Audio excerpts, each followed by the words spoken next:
I watched through my rain-streaked windshield as the HOA president's smug face disappeared into her luxury sedan, and I knew right then that Hurricane Delilah was about to become the least of my problems.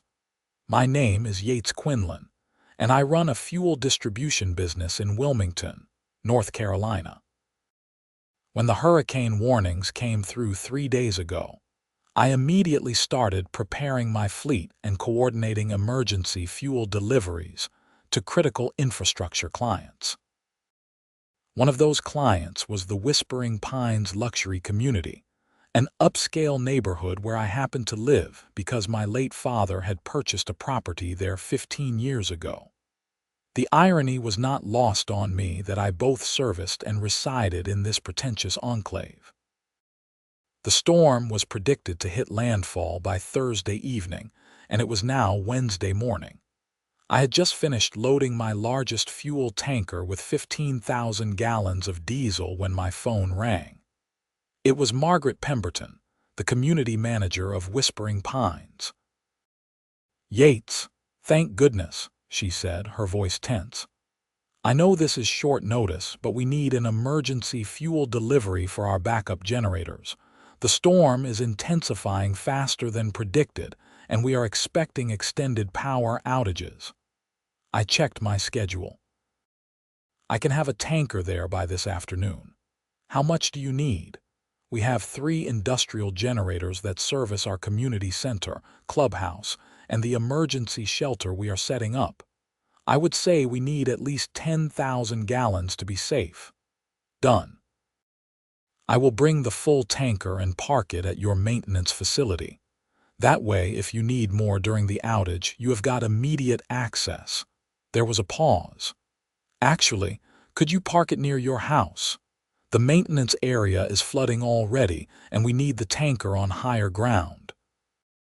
I lived on Magnolia Drive, which sat on the highest elevation in the community. "Sure, no problem. I will park it in my driveway." "Perfect. Thank you, Yates. This community is lucky to have you." I should have known better than to trust any compliment from HOA management. By 2 in the afternoon, I had navigated my 40-foot fuel tanker through increasingly heavy rain and wind to Whispering Pines. The community was a sprawling development of 300 homes, complete with a golf course, tennis courts, multiple pools, and enough amenities to qualify as a small resort. The monthly HOA fees were astronomical, which supposedly paid for immaculate landscaping, 24/7 security, and emergency preparedness. I pulled the massive truck into my circular driveway, which was more than large enough to accommodate it. My property had been grandfathered in under old zoning rules, giving me a lot size nearly double that of the newer homes.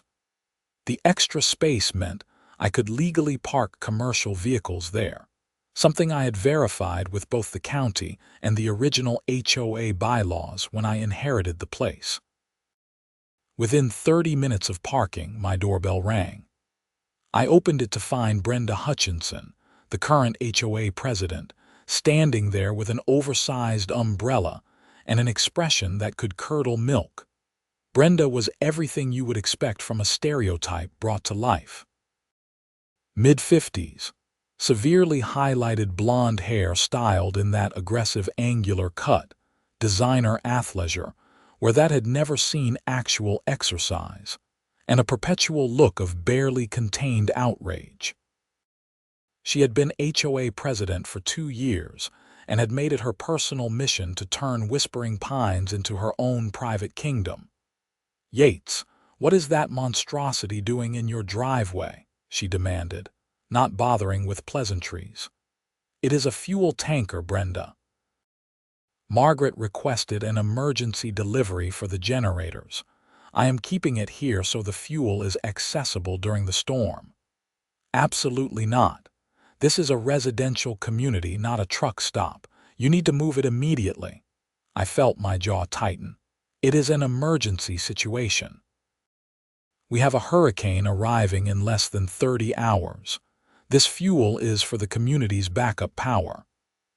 I don't care if it is carrying gold bars.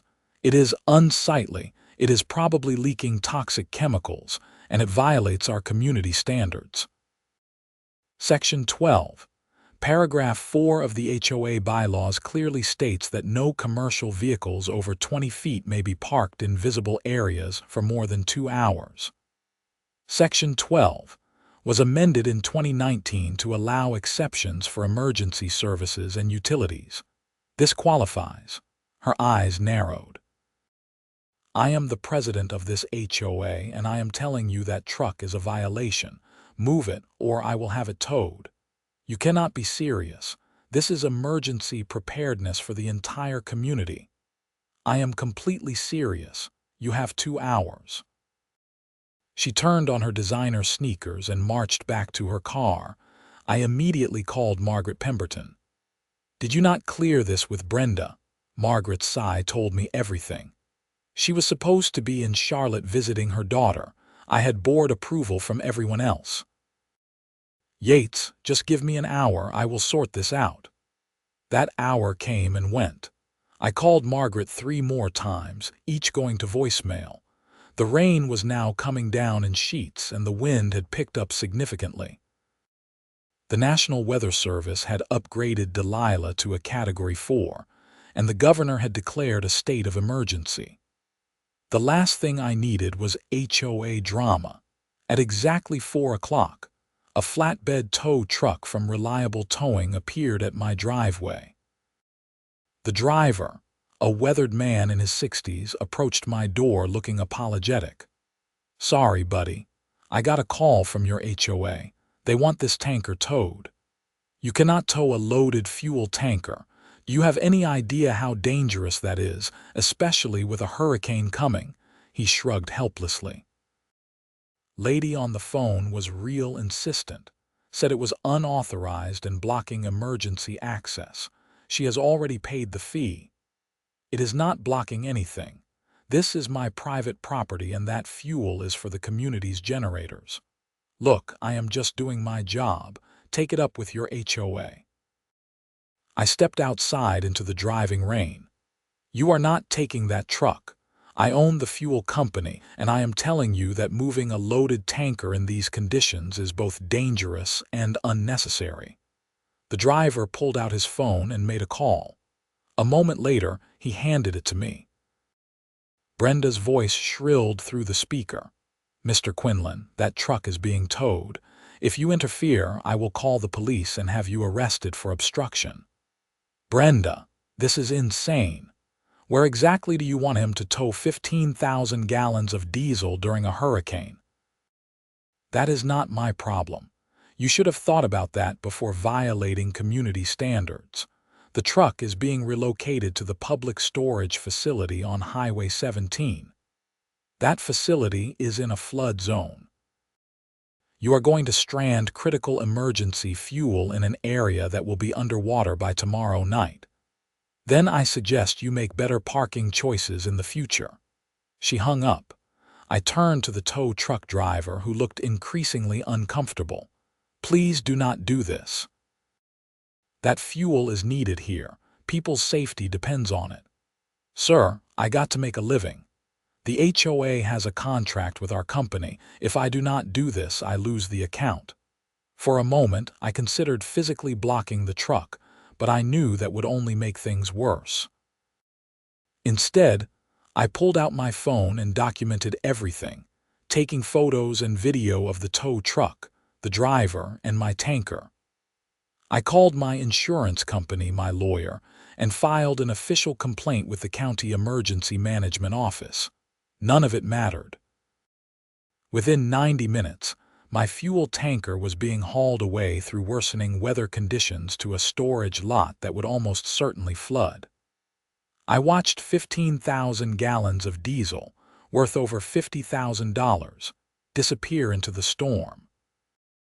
I spent the rest of Wednesday evening trying to reach anyone who could help. The county emergency manager was sympathetic, but explained that HOA property disputes were civil matters. My lawyer said we could file an emergency injunction, but no judge was available with the hurricane bearing down. Margaret Pemberton finally called back, horrified at what had happened. "Yates, I am so sorry. I had no idea Brenda would do this. I have been trying to reach her, but she is not answering. The board is furious." "Where is the tanker now?" "The storage facility on Highway 17, but Yates, that whole area is under mandatory evacuation. The storm surge predictions put it under 8 feet of water." "I know. I tried to explain that to Brenda. She did not care. What about the generators? We need that fuel." "I have 2 smaller trucks, but they are already committed to hospital deliveries. I cannot pull them without leaving critical facilities without backup power. Your best bet is to contact other suppliers, but good luck finding anyone with available fuel at this point." There was a long silence. "This is going to be bad, is not it?" "Yeah, Margaret, it is." Thursday morning arrived with an eerie calm that veteran storm watchers knew was deceptive. Hurricane Delilah was now a Category 5, and Wilmington was directly in its projected path. Mandatory evacuations had been ordered for all coastal areas and low-lying zones. Most of my neighbors in Whispering Pines had already left, but I stayed. My house was built to hurricane standards, and I had professional obligations to fulfill. More importantly, I had a fuel tanker to recover. I called the storage facility at dawn. No answer. I drove there myself, navigating through abandoned streets and blowing debris. The facility was locked, and my tanker sat in the far corner of the lot, surrounded by puddles that were rapidly becoming ponds. The owner had evacuated, and the gate code I had been given did not work. I called a locksmith who still had emergency crews working. For $300, he met me there and cut the lock. I climbed into my tanker, praying the battery had enough charge after sitting overnight in the damp. The engine turned over on the 3rd try, and I carefully maneuvered the massive vehicle out of the flooding lot. Getting back to Whispering Pines took twice as long as it should have. Streets were already flooding, and I had to detour around multiple road closures. By the time I pulled back into my driveway, it was nearly noon, and the storm was scheduled to make landfall in 6 hours. I had been home for maybe 20 minutes when Brenda's silver Mercedes came screaming up my street. She leaped out, not even bothering with an umbrella this time. "You stole that truck from the impound lot." I recovered my own property from a flood zone during an emergency. There is a significant difference. I paid to have that towed. You are in violation of a legal HOA action. Your legal HOA action was reckless endangerment. You moved emergency fuel supplies to a flood zone during a hurricane evacuation. I have documentation of everything, and I have already filed complaints with the county. I want that truck gone now. No, the fuel stays here because it is needed here. Now, if you will excuse me, I have to coordinate with Margaret about connecting the generators. Margaret does not run this HOA, I do. Actually, Brenda, you don't. Not anymore. We both turned. Margaret Pemberton stood there with 3 other people I recognized as HOA board members, Tom, Susan, and Harold. They looked grim. Margaret stepped forward. "Brenda, we have called an emergency board meeting. As of 30 minutes ago, you have been removed as president. Your actions over the past 24 hours constitute gross negligence and have endangered the entire community." Brenda's face went through several shades of red. "You cannot do that. I am elected to a 3-year term. Article 7 of our charter allows for immediate removal if a board president acts against the community's safety interests. We have a unanimous vote from all other board members. You are done. This is illegal. I will sue every single one of you." Harold, a retired attorney, pulled out a folder. "Everything has been documented according to proper procedure. Your removal is effective immediately. I suggest you evacuate like everyone else. The storm will be here soon." Brenda looked at all of us with pure fury, then stomped back to her car. Before leaving, she rolled down her window. "You will all regret this," she pealed out, nearly hitting a mailbox on her way out of the community. Margaret turned to me. "Yates, can you still help us with the generators?" "Absolutely. Let's get them fueled before the worst hits." The next 3 hours were a blur of activity. I connected my tanker to the community's 3 generators, filling their tanks and ensuring everything was operational. Margaret and her team had set up the community center as an emergency shelter for the 24 residents who had chosen to ride out the storm, including elderly residents who could not travel. By 5 in the evening, the outer bands of Hurricane Delilah reached Wilmington. The wind howled through the trees, bending them at impossible angles. Rain came down so hard it was like standing under a waterfall. I moved my tanker to the most protected area of my driveway and secured everything I could.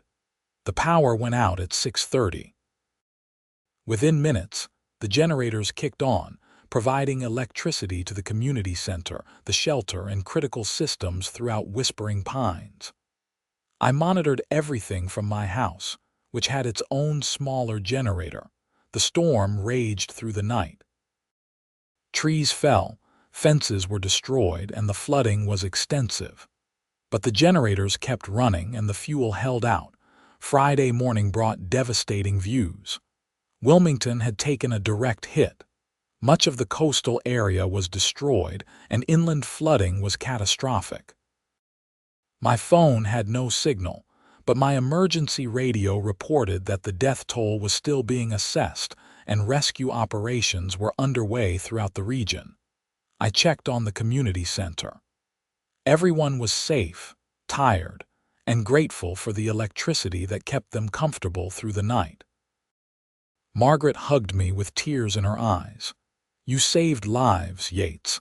If we had not had that fuel, if those generators had failed, I don't know what would have happened to our elderly residents in this heat. Just glad I could help." Over the next several days, the full scope of the disaster became clear. Hurricane Delilah had caused billions in damage across North Carolina. Wilmington was particularly hard hit, with entire neighborhoods underwater. Power was out across the region, and utility companies estimated it would be weeks before full restoration. Whispering Pines, however, had continuous power thanks to the generators and fuel supply. We became an unofficial aid station, providing charging stations, hot food, and shelter for neighbors from surrounding areas who had lost everything. Through it all, Brenda was notably absent. Her house sat empty, and no one had heard from her since she had stormed off on Thursday. That changed the following Wednesday, 6 days after the hurricane. Power was slowly being restored to parts of Wilmington, and cleanup efforts were well underway. I was helping clear fallen trees from the community entrance when 3 vehicles pulled up, 2 police cruisers and an unmarked sedan.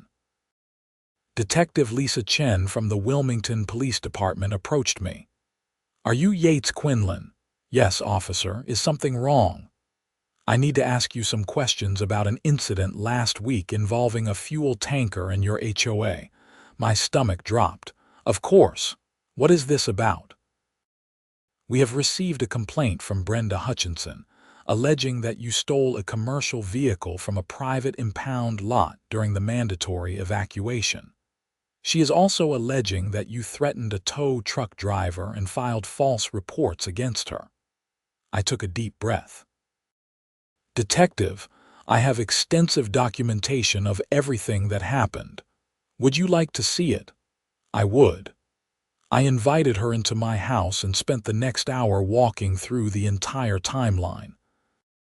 I showed her my original contract with the HOA for the fuel delivery, my text messages and call logs with Margaret Pemberton, photos and videos of the tow truck removing my tanker, documentation of my attempts to stop it, and records proving I owned both the truck and the fuel. I also showed her the receipt from the locksmith who helped me access the storage facility, and the complaint I had filed with County Emergency Management. Detective Chen took notes on everything. This paints a very different picture from what Miss Hutchinson described.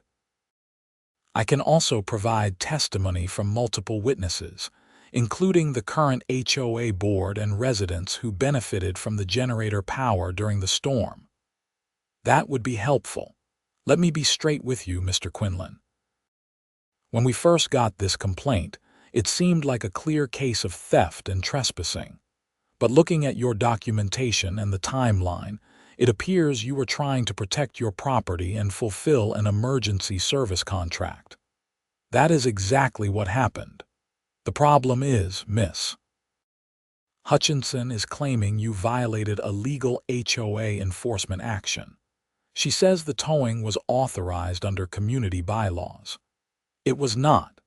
The board has since removed her as president specifically because her actions endangered the community. I have that documentation too. Detective Chen looked at her notes. Do you know where the storage facility is located? Highway 17, just south of the city limits. That entire area was underwater. Storm surge reached 9 feet. If that tanker had still been there, it would have been destroyed or worse, could have leaked and caused an environmental disaster. I know. That is why I recovered it.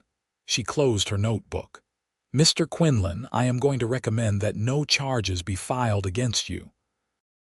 In fact, based on what I am seeing here, Miss Hutchinson's actions may have constituted reckless endangerment and possibly interference with emergency services. I will need to speak with the HOA board and other witnesses. Whatever you need. After the detective left, I called my lawyer to update him. He was relieved but warned me that Brenda could still pursue civil action for damages. Let her try, I said. I have got everything documented. The following week brought more developments. Detective Chen interviewed Margaret, the HOA board members, and several residents who had sheltered at the community center during the storm. She also reviewed the storage facility, which had been completely flooded and was now a muddy wreck. On the 14th day after the hurricane, I received a call from Detective Chen asking me to come to the police station. When I arrived, I found not only her but also an assistant district attorney named James Morrison. Mr. Quinlan, thank you for coming in, Morrison said. We have completed our investigation into the incident with your fuel tanker and the HOA. We wanted to update you on our findings. Okay. First, we are not pursuing any charges against you. The evidence clearly shows you were acting to protect your property and fulfill a legitimate emergency service contract. Your recovery of the vehicle from the storage facility was justified under the circumstances. I felt a wave of relief. Thank you. However, we are pursuing charges against Brenda Hutchinson. That caught me off guard. What charges? Detective Chen opened a file. After reviewing all the evidence and conducting multiple interviews, we believe Miss Hutchinson's actions meet the threshold for several crimes. First, reckless endangerment. By ordering critical emergency fuel moved to a flood zone during a mandatory evacuation, she put both lives and the environment at risk. Morrison continued. Second, we are charging her with interference with emergency services. The fuel was contracted for emergency generators serving a community shelter. By removing it, she interfered with disaster preparedness operations. Third, Chen added, we are pursuing charges for filing a false police report. Her complaint against you contained multiple demonstrable falsehoods, including claims that you threatened the tow truck driver, which witness testimony contradicts. I sat back in my chair. I did not expect this.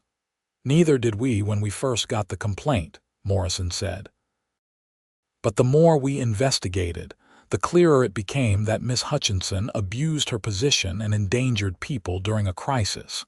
In North Carolina, that is taken very seriously, especially in the wake of a major disaster. What happens now? We have issued a warrant for her arrest. She is currently in Charlotte, and we are coordinating with police there to bring her in. Given the severity of the charges, bail will likely be set fairly high. This will eventually go to trial unless she accepts a plea agreement. Over the next several weeks, the case against Brenda Hutchinson moved forward. She was arrested in Charlotte and brought back to Wilmington, where she was arraigned on 3 criminal counts. The local media picked up the story, and it quickly went viral under headlines like HOA President Arrested for Hurricane Fuel Tanker Incident and Woman Charged with Endangerment for Towing Emergency Supplies. The publicity was intense. Local news stations interviewed me, Margaret, and several residents. The narrative that emerged was damning for Brenda, a petty HOA tyrant who valued aesthetic rules over community safety during a catastrophic hurricane. Brenda's lawyer tried to paint her as a concerned community leader enforcing legitimate rules, but the evidence against her was overwhelming. The fact that the HOA board had unanimously removed her and publicly condemned her actions undermined any claim that she was acting in the community's interest. Meanwhile, life in Whispering Pines slowly returned to normal. Power was fully restored by week 3.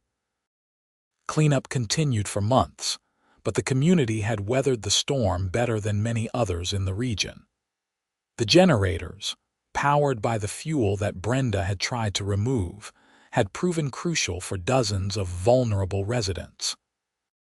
The HOA, under Margaret's temporary leadership, issued a formal apology to me and voted to pay for all my legal fees, locksmith costs, and fuel expenses. They also revised the community's emergency preparedness policies to ensure that nothing like Brenda's interference could happen again. The trial took place in March, nearly 4 months after Hurricane Delilah. I was called as a witness and spent half a day on the stand describing everything that had happened. The jury heard testimony from meteorologists about the storm's severity, from emergency management officials about the importance of backup power, and from environmental experts about the potential disaster that could have occurred if my tanker had been destroyed in the flood zone.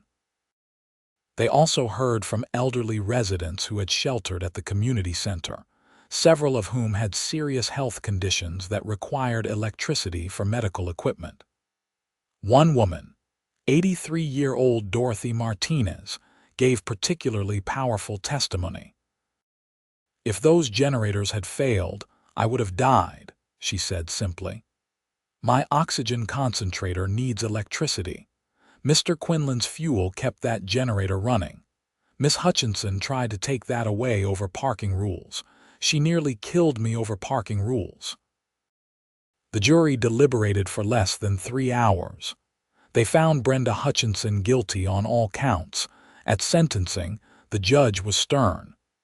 "Miss Hutchinson, you held a position of trust in your community. During one of the worst natural disasters to hit this region in decades, you chose to prioritize aesthetic concerns over human safety. Your actions could have resulted in deaths, environmental catastrophe, and destruction of critical emergency resources." He sentenced her to 18 months in prison, with all but 4 months suspended, followed by 3 years of probation and 200 hours of community service. She was also fined $25,000 and ordered to pay restitution to me for all costs associated with recovering my tanker and the legal proceedings. Additionally, she was permanently barred from serving on any HOA board in North Carolina. Brenda's face was stone as the sentence was read. She was led away to begin her jail term immediately. Outside the courthouse, reporters swarmed me. I kept my statement simple. I hope this case sends a message that HOAs have to balance rules with common sense, especially during emergencies. No one should have to fight their own community to provide help during a disaster. In the months that followed, life gradually settled into a new rhythm. Whispering Pines elected a new HOA board with Margaret as president. One of their first acts was to establish an emergency services exemption that explicitly protected utility vehicles, medical vehicles, and disaster response equipment from parking and aesthetic restrictions during declared emergencies. They also offered me a position as the community's emergency preparedness coordinator, which I accepted. It came with a small stipend and the official authority to override HOA restrictions during disaster situations. My fuel business actually grew because of the publicity. People across the region had heard about what happened, and many reached out wanting to work with a company that prioritized service over bureaucracy.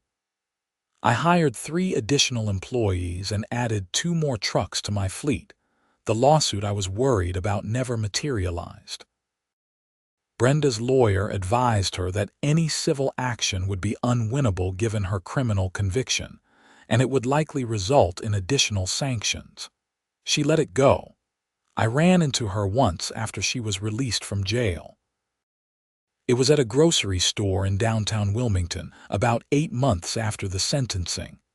She looked older, tired, and was alone.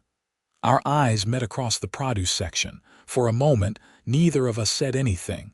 Then she grabbed her cart and walked away without a word. I let her go. There was nothing to say that had not already been said in court. Hurricane Delilah remained the defining event for Wilmington for years to come. Memorial services were held for the 47 people who died. Billions of dollars in rebuilding transformed parts of the city. The disaster spawned new regulations, better building codes, and improved emergency response protocols.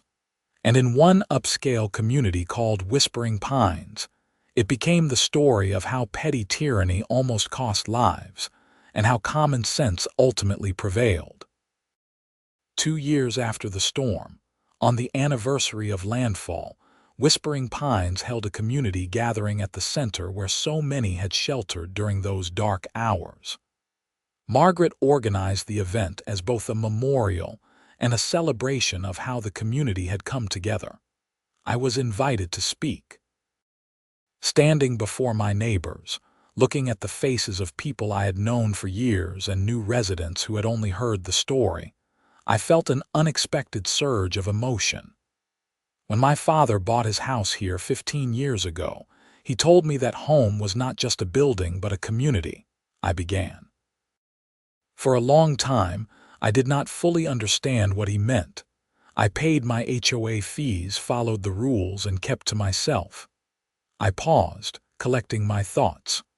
Hurricane Delilah taught me what he was talking about. Community means looking out for each other, especially when things go wrong. It means making the hard choices that protect people rather than property values.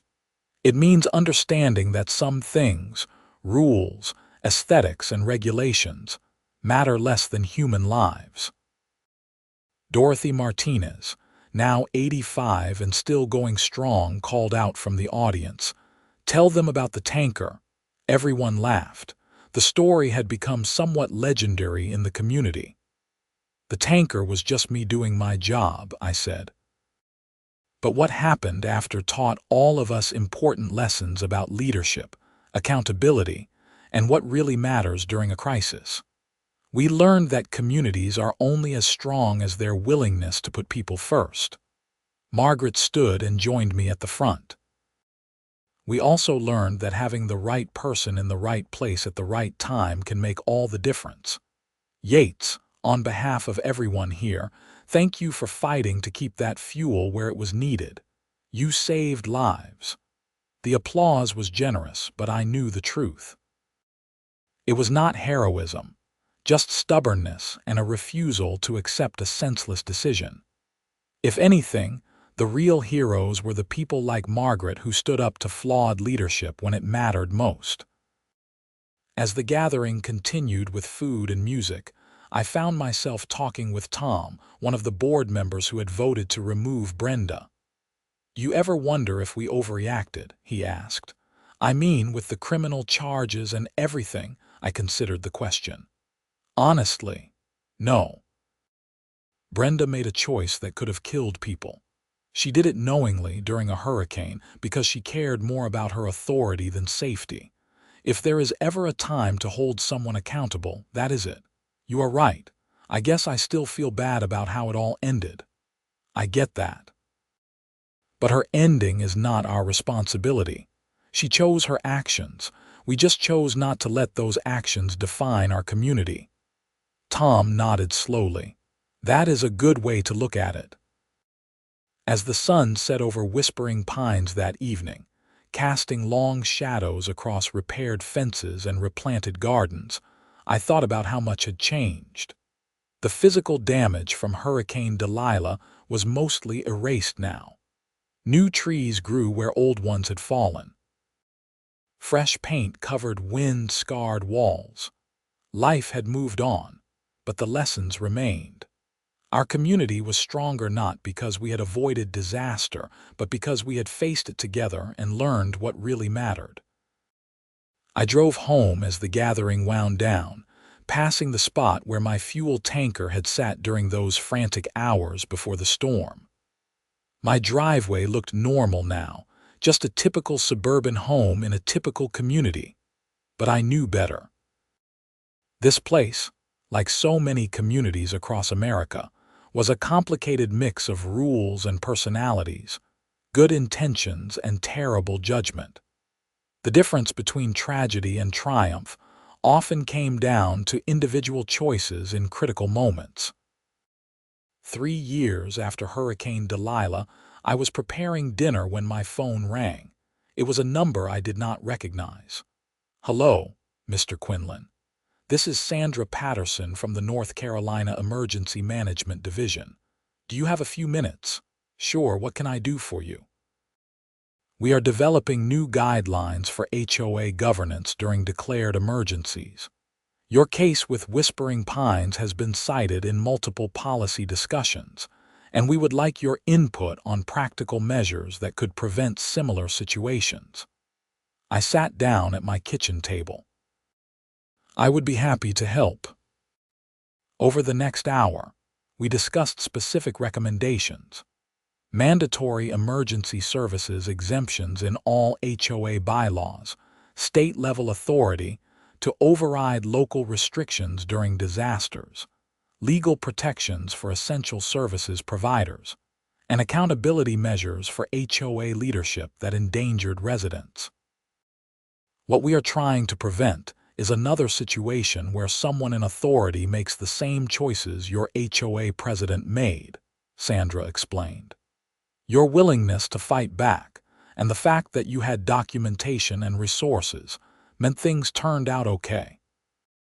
But not everyone would have been able to do what you did. That is a good point. I had my own equipment, I knew my legal rights, and I could afford a lawyer. Someone else might have just given up. Exactly. These new guidelines would make it much harder for any HOA to interfere with emergency services, regardless of who is providing them. The guidelines became law in North Carolina the following year, part of a comprehensive disaster preparedness reform package.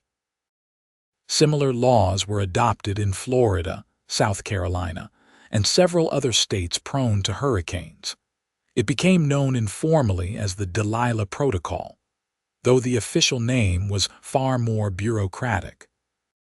My story became a case study in emergency management courses, HOA governance seminars, and even some law school classes focused on property rights during disasters.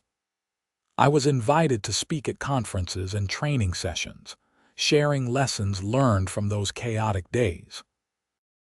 The most surreal moment came 4 years after the hurricane. when I was invited to testify before a congressional committee examining HOA regulations and disaster preparedness. I sat in a wood-paneled room in Washington, surrounded by lawmakers, lawyers, and policy experts, and told my story one more time.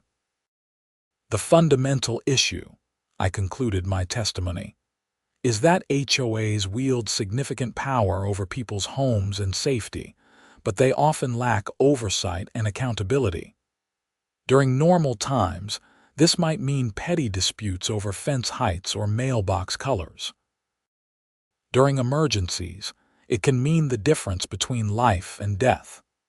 A senator from Louisiana asked, "In your opinion, Mr. Quinlan, should there be federal oversight of HOAs during declared disasters?" I think there should be clear federal guidelines that protect emergency services and essential personnel from local interference during disasters. States can implement those guidelines however works best for their communities, but the baseline protection should be universal. The hearing lasted all day, with testimony from emergency management experts, HOA industry representatives, constitutional lawyers, and residents from across the country who had faced similar conflicts. Nothing moves quickly in Washington, but I left feeling like maybe, just maybe, something good would come from my experience. Back in Wilmington, life continued its steady rhythm. Whispering Pines remained a pleasant, well-maintained community.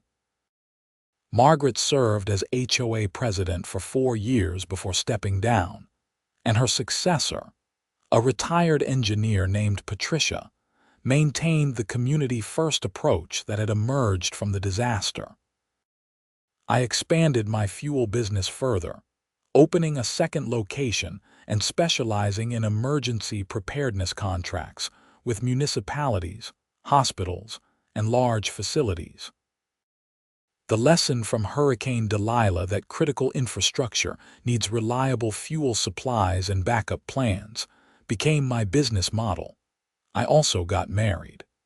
Her name was Lauren Baker, and I met her at one of the disaster preparedness conferences where I was speaking. She was an emergency room physician from Raleigh who had worked around the clock during Hurricane Delilah, treating storm victims.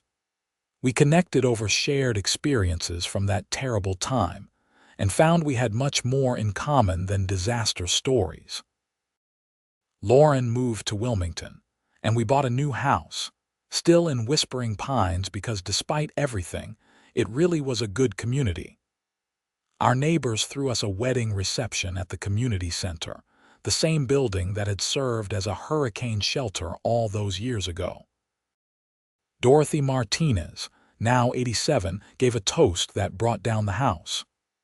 "To Yates and Lauren," she said, raising her glass, "may your marriage be as sturdy as a fuel tanker and as reliable as a backup generator." Everyone laughed, including us. The tanker had become a running joke in the community, a symbol of both the crisis we had faced and the resilience we had shown. 5 years after Hurricane Delilah, I was invited back to speak at a community meeting in Whispering Pines. A new generation of residents had moved in, people who had not lived through the storm and did not know the full story. The current HOA president, Patricia, introduced me. Many of you have heard references to the fuel tanker incident, but tonight we wanted to give you the full story and the lessons that shaped this community.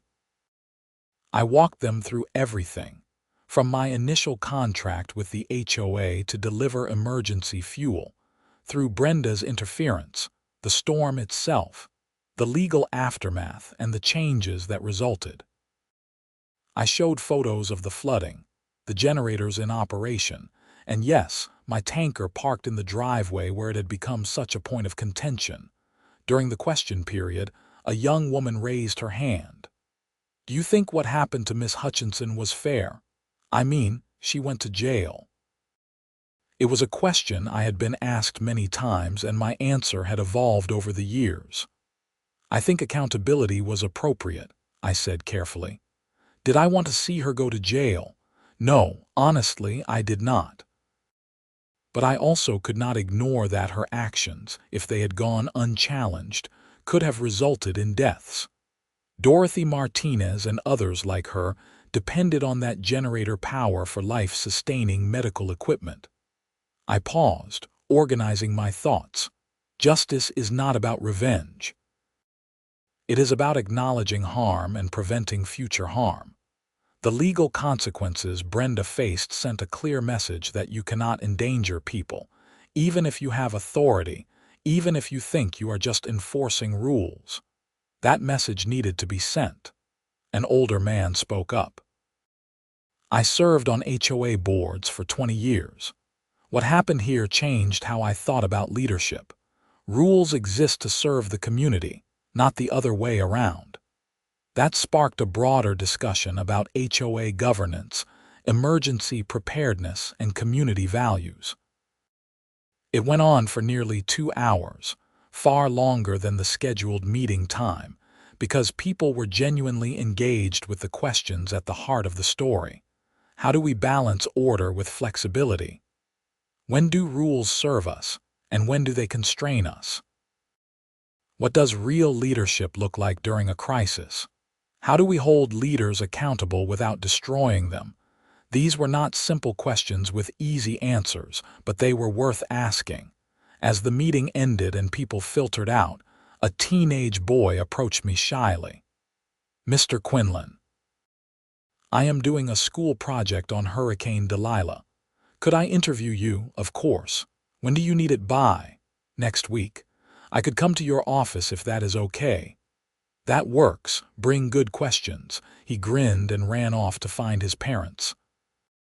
Lauren, who had been sitting in the back, came up and took my hand.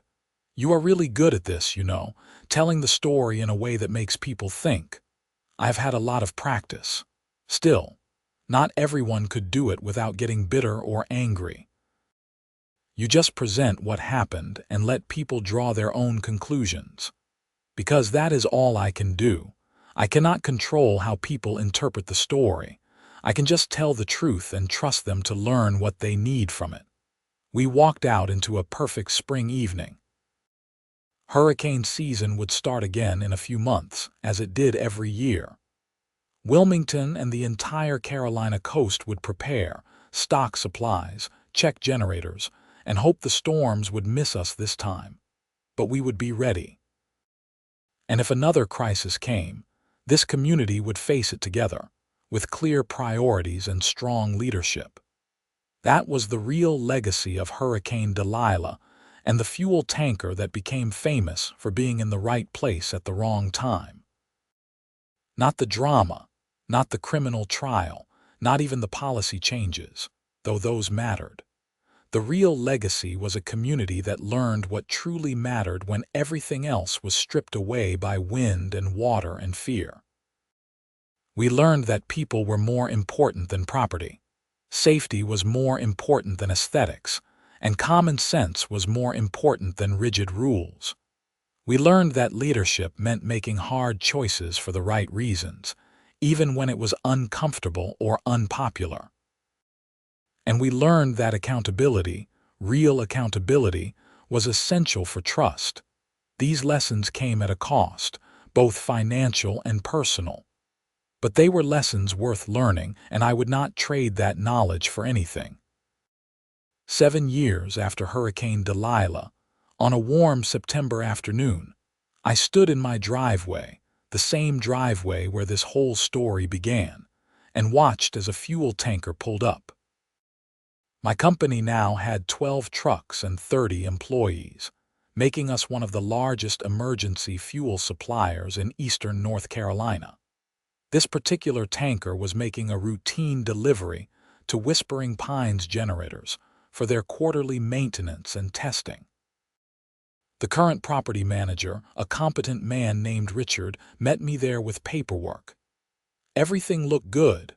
he asked as my driver began the fuel transfer. "Perfect. You guys are way ahead of the curve on maintenance. We learned our lesson. Never want to go through what happened during Delilah. None of us do. As we completed the delivery, I thought about how far we had all come. The physical scars from the hurricane were long healed. The community was thriving, with new families and a strong sense of identity built on the foundation of shared experience. Brenda Hutchinson had completed her sentence and probation. I heard through mutual acquaintances that she had moved to Tennessee and was working in retail management. She had never publicly apologized or acknowledged wrongdoing beyond what was required by her plea agreement. I had made peace with that. Some people learn and grow from their mistakes. Others simply move on.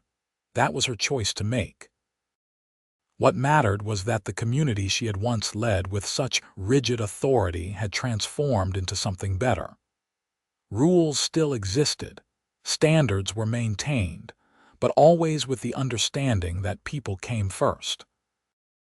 That evening, Lauren and I had dinner on our back patio, enjoying the last warm days before fall set in. Our daughter, Emily, who was 2 years old, played in the grass with our dog. "Are you speaking at that conference in Atlanta next month?" Lauren asked. "Yeah, they want me on a panel about public-private partnerships in disaster response. You know you have become the unofficial face of HOA reform, right?" I laughed. "That was definitely not in my career plan. Life is funny that way. You just wanted to deliver fuel and go home. Instead, you started a movement." I would not call it a movement, more like a cautionary tale that resonated. "Call it what you want, you made a difference. That is what matters." She was right, of course. Sometimes the biggest impacts come from the smallest moments of stubbornness, refusing to accept an unjust decision, standing up for what was right even when it was inconvenient. I never set out to be a voice for HOA reform or emergency preparedness or accountability in community governance. I just refused to let a petty tyrant endanger my community during a hurricane. Everything else flowed from that one decision to fight back instead of giving in. As the sun set over Whispering Pines that evening, painting the sky in shades of orange and pink, I felt a deep sense of gratitude. Not for the fame or recognition that had come from the incident, but for the reminder of what really mattered in life: community, safety, doing the right thing even when it was hard, standing up for others who could not stand up for themselves, learning from mistakes and building something better. Hurricane Delilah had taken so much from so many people: lives, homes, security, and peace of mind. But it had also revealed truths about leadership, community, and resilience that might otherwise have remained hidden beneath the surface of everyday life. And a fuel tanker, of all things, had become the symbol of those truths. A big, ungainly, completely unromantic piece of industrial equipment that nonetheless represented the difference between light and darkness, safety and danger, life and death. I raised my glass to Lauren. To stubborn decisions and unexpected consequences. She clinked her glass against mine, and to the communities that learn from both. As darkness fell, and the lights of Whispering Pines flickered on, powered by reliable electricity and backed up by well-maintained generators with plenty of fuel, I knew we had built something lasting from the chaos of that terrible storm. Not just policies and procedures, though those were important, but a culture of care, a commitment to putting people first, and a willingness to hold ourselves accountable when we fell short. That was the true story of the fuel tanker and Hurricane Delilah. Not a tale of conflict and drama, though it had those elements, but a story about what happens when ordinary people face extraordinary circumstances and choose to do the right thing, regardless of the cost. And in the end, that is the only kind of story worth telling.